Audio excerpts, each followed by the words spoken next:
Amanita Muscaria, the Neuroscience. From the Out of This World journal, education, not medical advice. The fly agaric is the most recognizable mushroom on Earth. The red cap, the white dots, the storybook toadstool. And almost everything most people assume about it is wrong. It is not a magic mushroom. It contains no psilocybin. Its neuroscience runs in the opposite direction. The fly agaric's main active compound is Muscimol.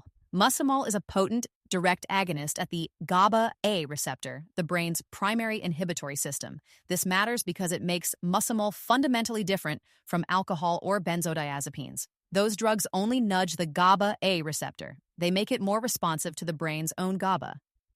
Muscimol switches the receptor on directly. The result is not a visionary, expansive, psychedelic state.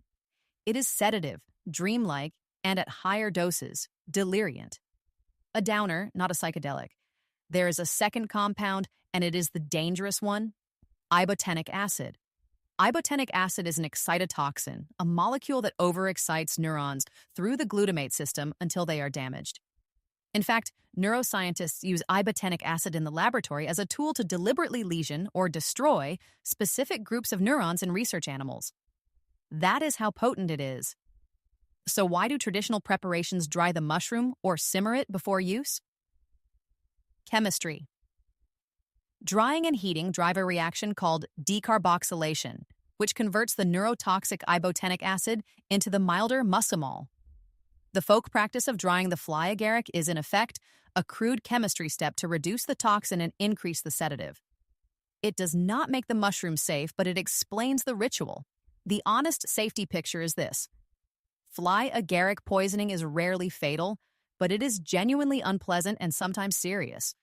Nausea, vomiting, sweating, confusion, agitation, and a delirium that can swing between sedation and excitation.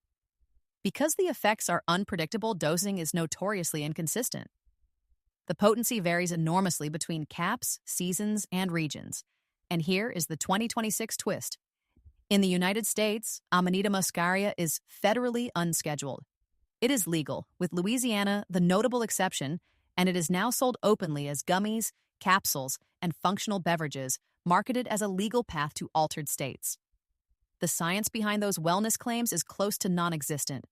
There are no serious human clinical trials establishing benefit, and the microdosing claims remain unproven.